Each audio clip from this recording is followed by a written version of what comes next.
네, 안녕하세요. 비트코인 기비입니다. 오늘의 소식 빠르게 한번 살펴보도록 하겠습니다. 자, 오늘 CNBC에서 기사가 하나 나왔는데, 연방준비제도 FED에서 공개한 1월 FOMC 의사록에 대해서 평가를 했습니다.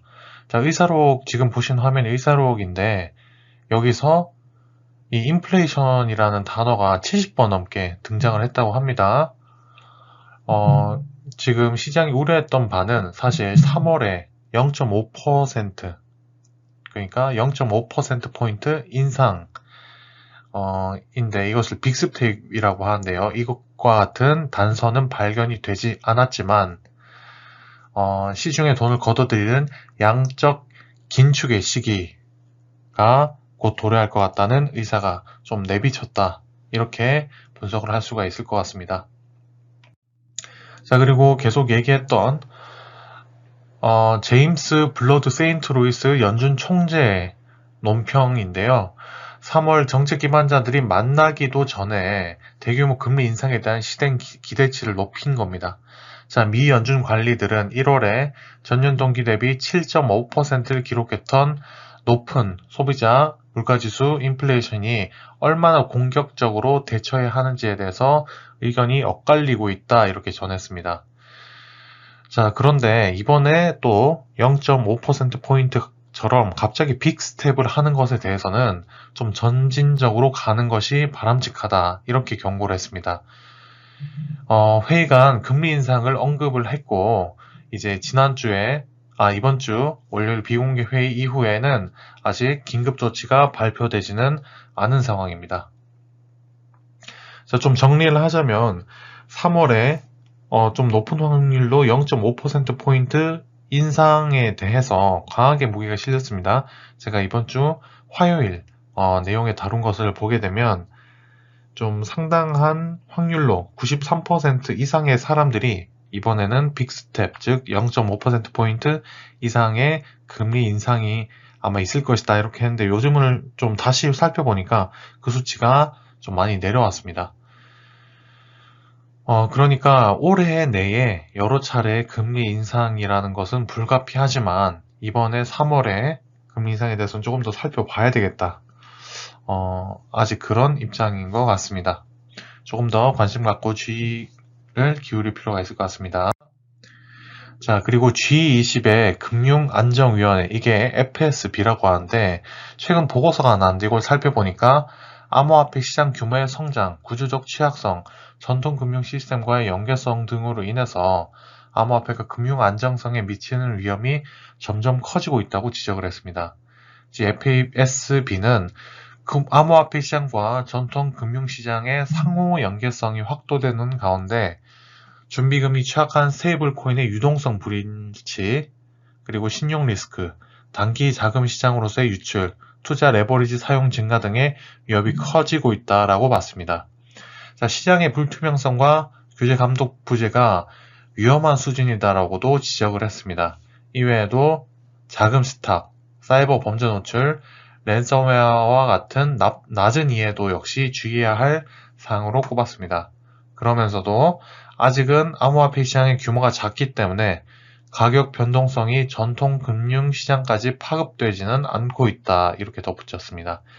자, 이 G20 FSB는 사실 계속해서 이 암호화폐에 대한 어떤 분석 보고서를 냈는데 잠시 4년 전에 있었던 기사를 한번 살펴보도록 하겠습니다. 자, 이때에 나왔던 보고서의 주요 논점 자체는 뭐였냐? 시장이 급변하고 있기 때문에 앞으로 모니터링은 하겠다. 하지만 암호화폐가 세계 금융에 큰 위험을 끼칠 것 같지는 않는다, 이렇게 판단을 했습니다. 자, 즉 살펴보자면 예전에도 지금도 같은 말을 하고 있는 겁니다. 자, 암호화폐 시장이 많이 커지고 있긴 하지만 4년 전이나 지금이나 어떤 세계 금융에 위기를 끼칠 정도로 크진 않다. 하지만 모니터링은 해야 된다. 그러면서 규제는 어느 정도 생각을 할 필요는 있다 정도의 뉘앙스입니다.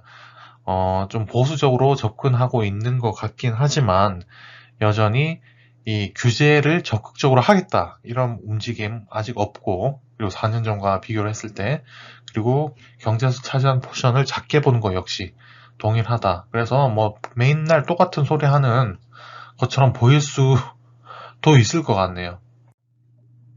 자, 그리고 미 콜로라도 주지사가 요번에 발언을 해서 이 비트코인 매거진이란 트위터에서 화제가 됐는데, 제러드 폴리스 미국 콜로라도 주지사 분께서 CNBC와 인터뷰를 했는데, 이번에 올 여름부터 비트코인을 사용한 납세를 허용할 것이다 라고 보도를 했다고 합니다. 자, 비트코인의 이 지불 그리고 어떤 결제로서의 관점이 예전처럼 계속 말씀드렸지만 예전처럼 크지 않은 상황입니다. 이런 기사가 나오더라도 뭐 시장이 반응을 거의 하지 않았죠. 하지만 이런 것들이 조금씩 쌓여가고 국가 기관에서, 그러니까 이런 주 단위도 굉장히 큰 일이지만 국가 단위에서 어떤 비트코인을 채택하는 것들이 나온다면 조금 더 긍정적인 모습 기대할 수 있을 것 같습니다. 자, 그리고 중국의 저장성에서 암호화폐 채굴이 전기료로 차등, 암호화폐 채굴에 전기료 차등 적용한다는 내용이 나왔습니다. 다들 아시다시피 중국에서는 비트코인 암호화폐 인정하지 않는다. 그리고 거래소 거래 인정하지 않는다. 이런 얘기를 했는데 또 이번에는 암호화폐 채굴 관련 전기료를 차등 적용하긴 한다. 또 이렇게 얘기를 한 거예요. 자, 위원회는 정책 시행에 따른 공지문을 공개를 했는데 이 내용을 읽어보니까 암호화폐 채굴 작업을 규제하고 에너지 및 배출 감소를 촉진, 그리고 탄소 중립 목표를 달성하기 위해서 암호화폐 채굴 전기에 차등 요금제를 적용하기로 했다고 합니다. 암호화폐 채굴에 사용되는 전기가 킬로와트당 0.5 위안을 기준으로 차등 적용되게 되고, 그리고 암호화폐 채굴자가 일상 전기를 복합 사용할 경우에는 전체 전력 소비량에 대해서 전기료를 차등 적용하게 된다고 합니다. 이와 관련해서 위원회는 모든 개발 및 계획 부서는 암호화폐 채굴 및 전력 사용에 대한 심사를 강화해야 하며 이를 위해서 관련 정부 부서 간 협력을 강화할 것을 강조를 했습니다.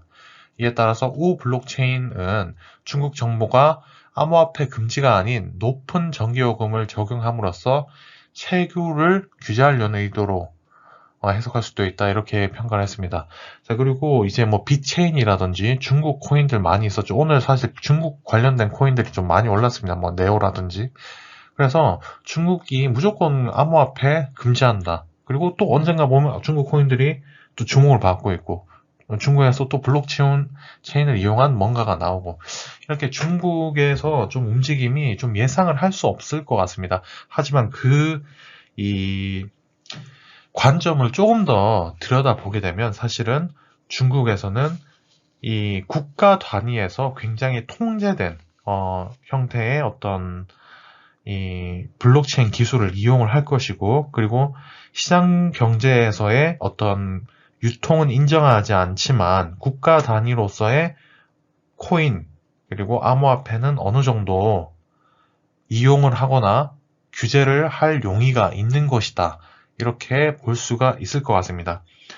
사실상 비체인의 모델을 조금 더 들여다보면 중국 코인이고 중국의 자금도 굉장히 많이 들어갔지만 사실상 커스터머, 즉 일반 사용자가 이용을 하기보다는 기업 대 기업, 그러니까 B2B 모델 혹은 B2 컨트리, 나라, B2C긴 하지만 C2B 이렇게 볼 수도 있겠네요.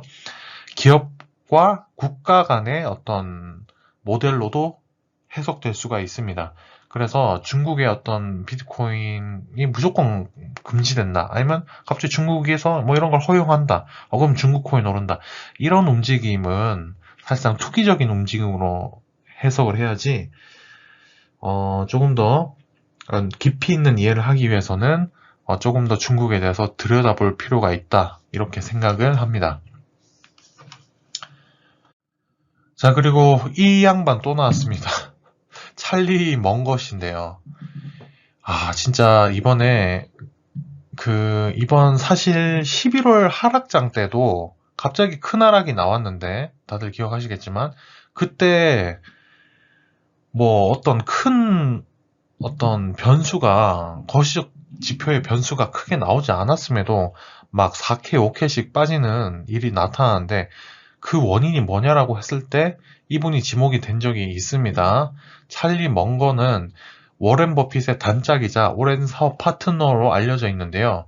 그리우면서 버크셔 해서위의 부회장이십니다. 이분이 연례회의에 참석을 하셔서 미국이 암호화폐 거래를 허용한 큰 실수를 저질렀다. 그리고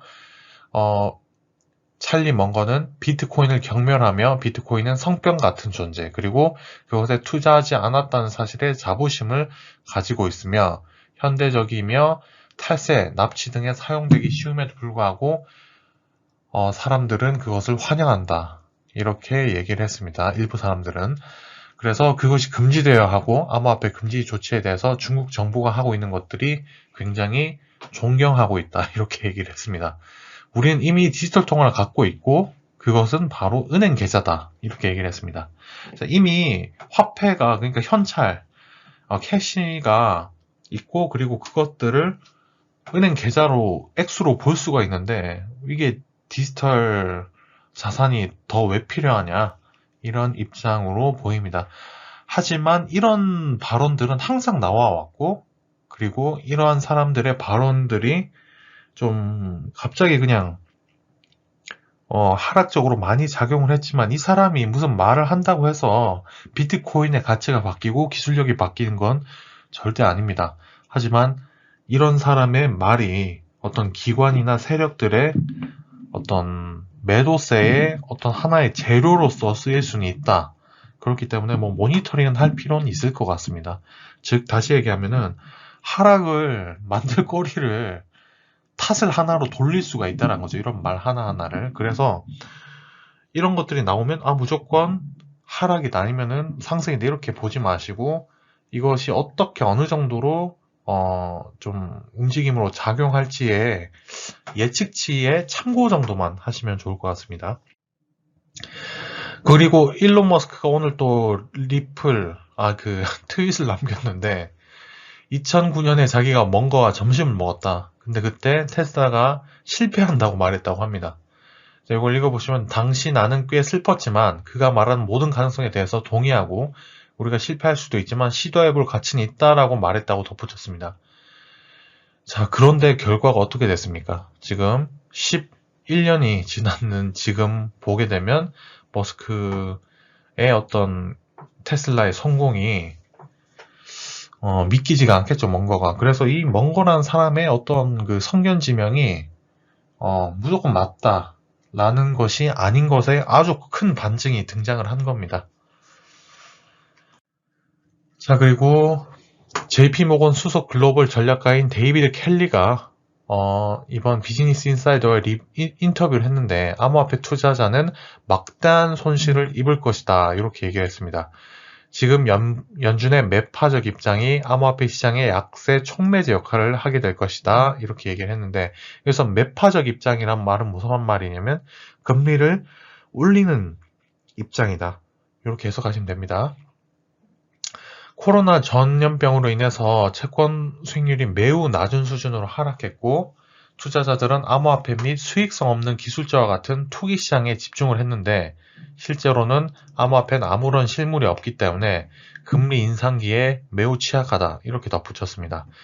자, 여기서 다른 말보다는 금리 인상기에 암호화폐가 좀 취약하다, 이것만큼은 저도 동의를 하는 바입니다. 지금 사실상 올해 그리고 내년까지는 금리 인상이 어느 정도 확실시 되고 있는 상황이기 때문에, 그리고 코로나의 종식과 그리고 많은 기업들의 리오프닝 이슈가, 리오프닝 즉 다시 장사를 잘하면서 국제적 통상이라든지 소비재 이런 것들이 좀 원활하게 이제 재개된다라고 하면은 그런 쪽으로 투자가 이루어질 것이고, 그리고 대출을 해가면서까지 하는 이런 위험한 위험 자산으로서의 투자는 많이 나타나지 않을 확률이 높다라는 것입니다.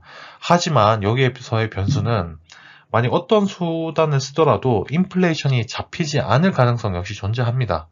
그렇게 되면 이 금리 인상을 한다 하더라도 이런 어떤 자산 시장에 다시 자금이 유입될 수밖에 없고, 그렇게 되면 비트코인을 위시한 암호화폐가 다시금 상승할 수는 있겠죠.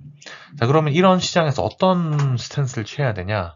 지금과 같은 시장에는 제 생각에는 어느 정도 이 블록체인 기술에 대한 본질적인 어떤 공부와 연구를 할 필요가 있다고 생각을 합니다. 즉, 넥스 솔라나나 넥스트 루나 이런 것들이 미리 나오기 전에 내가 그것을 간파할 수 있는 어떤 통찰력을 키우고, 그리고 시장에 대한 이해도를 높여 놓는다면 다시 한번 시장이 반등을 할 때, 즉 2020년 초와 같은 그런 시기가 나타났을 때 내가 과감히 시드를 더 넣을 수 있는 그런 해안을 미리 갖추고 연구하고 준비할 수 있는 그런 시기가 됐으면 좋겠습니다.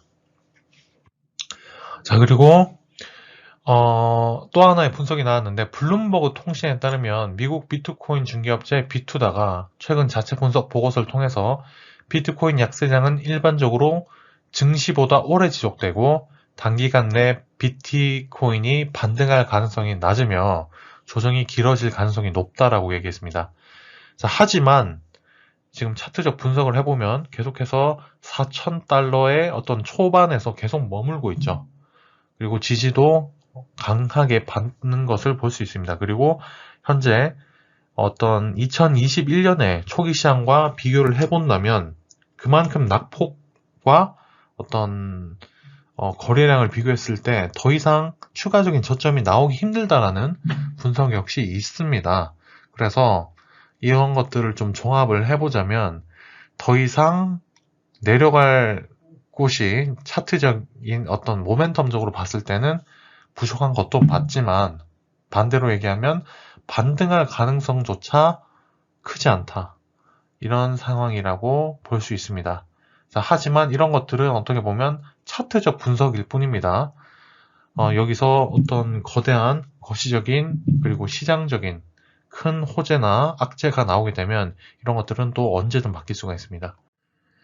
자, 그리고 유럽, UAE, 유럽은 아니고요. 아랍에미레이트가 암호화폐 기업 유치를 위해서 1분기 내 가상자원산 사업자 VASP에 대한 연방 차원의 라이센스를 발급하도록 준비 중이라고 블룸버그에서 밝혔습니다. 자, 지금 이 법안을 최종 수정하는 단계라고 지금 밝혀졌는데, 이 정부가 암호화폐 채굴 생태계를 조금 더 구축시킬 것이다, 라고 이렇게 보고 있습니다. 이렇게 두바이 쪽에서도, 두바이가 아니고, 이 유럽도 유럽이래. 제가 좀 헷갈리네요. 예. 아랍에미리트 쪽에서도 이렇게 두바이나 아부다비 본사 설립을 추진 중인 바이낸스, 이런 것들을 좀 봤을 때 이런 중앙아시아 국가들에서도 이 비트코인과 암호화폐 시장에 대한 관심도가 계속해서 올라가고 있다, 이렇게 해석을 해주시면 좋을 것 같습니다. 자, 오늘은 여기까지 하고요. 내일은 조금 더 좋은 소식으로 뵙도록 하겠습니다. 감사합니다.